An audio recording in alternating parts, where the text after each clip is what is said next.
വഴിയിൽ വെച്ച് ഒരു മഴയത്ത് എൻ്റെ കൊടക്കീഴിലേക്ക് ഓടിക്കയറിയ ഒരാളാ താൻ. മഴ തീർന്നപ്പോ ഓക്കെ ബൈ താങ്ക്സ് എന്നൊക്കെ പറഞ്ഞ ഒറ്റ പോക്ക അല്ലേടോ?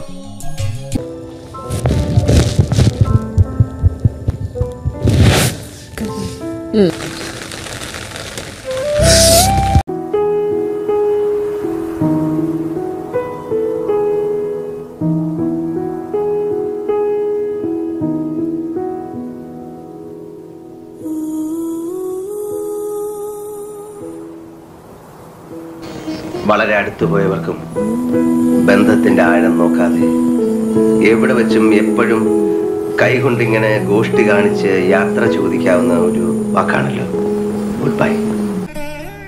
അപ്പോ നമ്മൾ ഇനി എപ്പോഴേക്കാ കാണാ? താൻ എവിടെ ഉണ്ടാവുമെന്ന് എനിക്കറിയില്ല. ഞാനുണ്ടാവും എൻ്റെ തറവാട്ടില്. എപ്പോഴെങ്കിലും കാണണം തോന്നിയാ കെട്ടിയവനെയും കുട്ടികളെയൊക്കെ വാരിക്കുട്ടി അങ്ങോട്ട് വന്നാൽ മതി. Good bye.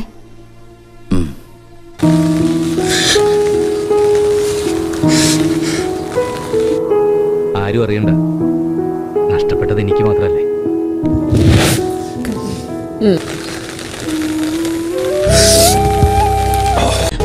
സ്നേഹത്തിലെന്നല്ല ഒന്നിലും ഒരാളും ഇത്ര 100% ഓണസ്റ്റ് ആവാൻ പാടില്ല. അങ്ങനെ അല്ലാത്തോണ്ട് ലോകമൊക്കെ ഇങ്ങനെ നിലനിന്ന് പോണേ, മനസ്സിലായോ? എന്റെ ലൈഫിന് അത്രയ്ക്കൊന്നും ഇമ്പോർട്ടൻസ് കൊടുത്തിട്ടുണ്ടാവില്ല. വിട്ടേക്ക്, അത് കഴിഞ്ഞല്ലോ.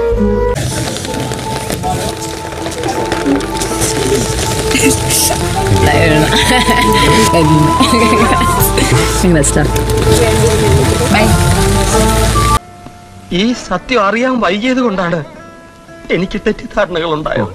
ഫസ്റ്റ് നമ്മ രണ്ടുപേര് കണ്ട ആ മൊമെന്റ് പറയും. ഫസ്റ്റ് നിന്നെ കണ്ടത് എനിക്കൊന്നും ഓർമ്മ വരുന്നില്ല. അർജുൻ അങ്ങോട്ട് നോക്കണം. ഫ്ലാഷ് ബാക്കിന് ഒരു ഫ്ലാഷ് ബാക്കോ?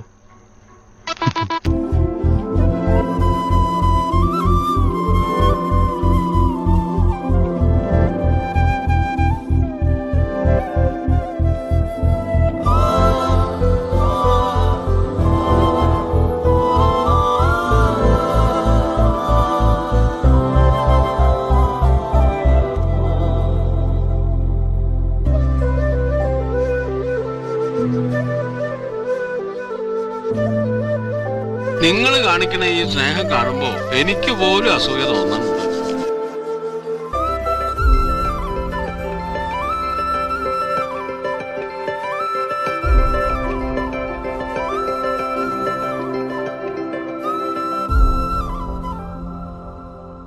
നിങ്ങൾക്ക് പിരിയാൻ വിഷമമുണ്ടെങ്കിലേ അതിനേക്കാൾ വിഷമമുണ്ടടാ ഞങ്ങൾക്ക്.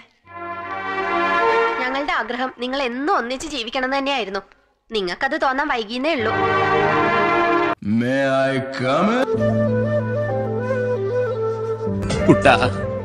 അവള് വരുന്നുണ്ടടാ. എന്തോ ഇവിടെ ഭയങ്കര പ്രകാശം, വെളിച്ചം കൂടിയ പോലെ. ഈ ഭാഗത്ത് എന്താ വെളിച്ചം കൂടിയ പോലെ. അതെ, എനിക്ക് ഇളക്കാണ്ട് ആ ബക്കറ്റിട്ട് ഇളക്കണോ കുഴി മന്തി തലയാ. ഉണ്ണിയോട് എനിക്ക് പലപ്പോഴും ദേഷ്യം തോന്നിയിട്ടുണ്ട്, സങ്കടം തോന്നിയിട്ടുണ്ട്. എത്രയോ തവണ ഉണ്ണി എന്നെ വിളിക്കാൻ വരുമെന്ന് ഞാൻ പ്രതീക്ഷിച്ചിട്ടുണ്ടെന്നറിയോ? ഇപ്പൊ വളരെ വൈകിപ്പോയി ഉണ്ണി, വളരെ. ഞാൻ ഇന്നേ വരെ നിന്റെ എനിക്കറിയില്ല, എങ്ങനെയാണെന്ന് എനിക്കറിയില്ല. ബട്ട് സ്റ്റിൽ എന്തെങ്കിലും ജെന്യൂൻ ആയിട്ടാണ് നിന്റെ അടുത്ത് കാണിച്ചതും പറഞ്ഞതെല്ലാം. താൻ അടുത്തുണ്ടാവുമ്പോ എന്തോ ഒരു സുഖമുണ്ട്, ഒരു നല്ല കൂട്ട് കിട്ടിയ പോലെ. എനിക്കിഷ്ടം തന്നെ. ഇഷ്ടമെന്ന് വെച്ചാ ഭയങ്കര ഇഷ്ടം. എന്തുകൊണ്ട് ഇത് നേരത്തെ പറഞ്ഞില്ല? കണ്ടിച്ചത് ഒരു 3 months. എടാ, ഈ അയിലേക്ക് മറ്റേ അയിലേക്ക് തന്നെയാ. ചില പെണ്ണുങ്ങൾ ചില കാര്യങ്ങൾ അല്പം പൊറിഞ്ഞേ പറയാറുള്ളൂ. നമ്മൾ ഉടനെ അതങ്ങോട്ട് തുറന്നേക്കണം. നീ നല്ല ഹ്യൂമൻ ബീങ്, നീ നല്ല വുമണാണ്. ഗേൾ എന്ന് പറഞ്ഞ നല്ലൊരു വുമണാണ് നീ. നിങ്ങളെപ്പോലെ ഈ ലോകത്ത് നിങ്ങൾ മാത്രമേ ഉള്ളൂ. ഞാൻ ഫിറ്റ് അല്ലല്ലോ ജോബേ, പിന്നെന്താ എനിക്ക് കരച്ചിൽ വരുന്നത്? Thank you so much. എൻ്റെ ഫസ്റ്റ് ഡാൻസ്, എൻ്റെ ഡാൻസ് പഠിപ്പിച്ചതിന്, പിന്നെ എനിക്ക് ലെറ്റർ എഴുതി തന്നതിന്, എനിക്ക് ഫുഡ് ഇങ്ങനെ പിച്ച് തന്നതിന് നന്ദി.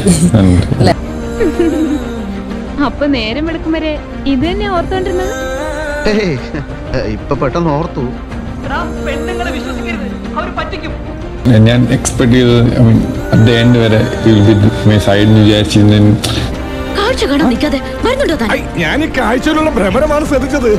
ഇങ്ങനെയൊക്കെയാണ് തന്മാത്രകൾ ഉണ്ടാവുന്നത്. ഫൈനൽ 5 യാത്ര പറഞ്ഞ് ബാക്കി എല്ലാവരും പ്രധാന വാതിലിലൂടെ പുറത്തേക്ക് വരിക. ബിഗ് ബോസ് കാണണമെന്ന് തോന്നുമ്പോ ഞാൻ വന്ന് കണ്ടോട്ടെ. എപ്പോ എവിടെ വെച്ചൊന്നും പറയാൻ പറ്റില്ല. തോന്നുമ്പോ കണ്ടോട്ടെ.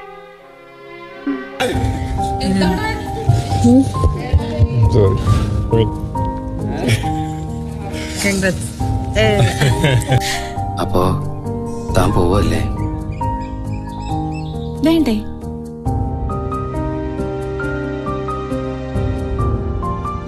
ഒക്കെ നടക്കുന്നേ. എന്റെ സ്വപ്നം തന്റെ സ്വപ്നം ഒക്കെ നടക്കും. എന്റെ കാര്യം എനിക്കറിയില്ല. താൻ ധൈര്യമായിട്ടിരിക്കണോ? ഞാൻ തന്റെ കൂടെ ഉണ്ട്. നമ്മളിപ്പോ ബെസ്റ്റ് ഫ്രണ്ട്സ് ആയില്ലേ?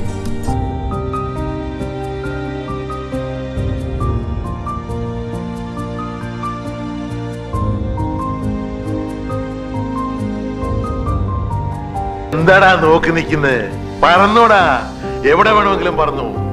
ബന്ധങ്ങളും ബന്ധനങ്ങളും ഇല്ല നിങ്ങൾക്കിനി. സ്വതന്ത്രരാ. ഈ ലോകം നിങ്ങളതാ.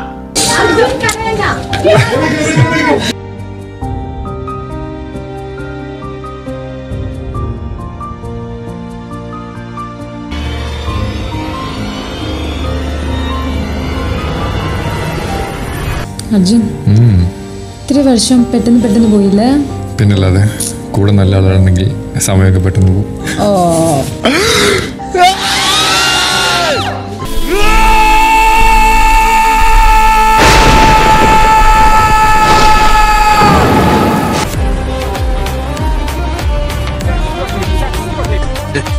സീനക്കേരി മാറും. ഇതുവരെ നിങ്ങൾ കണ്ടത് കഥപ്പടം. ഇനി പിക്ചർ അഭി ഭി ബാക്കി ഹൈ ഭായ്.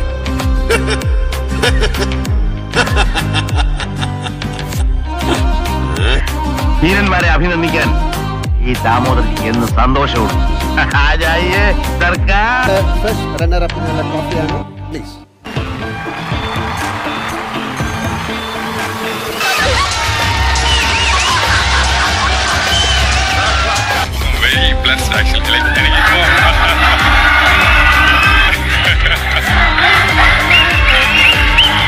ഞാൻ ഭയങ്കര പ്രൗഡാണ് ആക്ച്വലി. ഞാൻ എപ്പോഴും പറഞ്ഞ പോലെ ഇതെന്റെ ലൈഫിന്റെ ഒരു ബിഗിനിങ് ആയിരിക്കും. ഇതുകൊണ്ടൊന്നും തീരുന്നില്ല.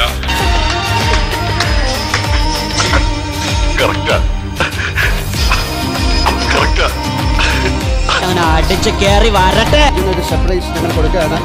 അടുത്ത ജിത്തു ജോസഫിന്റെ സിനിമയിലേക്ക് ഞങ്ങൾ ക്ഷണിച്ചിരിക്കുകയാണ്. ഈ സിനിമയിൽ നമ്മൾ അവന് ഒരു മുഖം കൊടുക്കുന്നു, ഒരു പുതിയ മുഖം. ആത്മവിശ്വാസം കൈവടിയാതെ ആത്മധൈര്യത്തോട് പൊരുതുന്ന മലയാളിയുടെ വിജയമാണത്.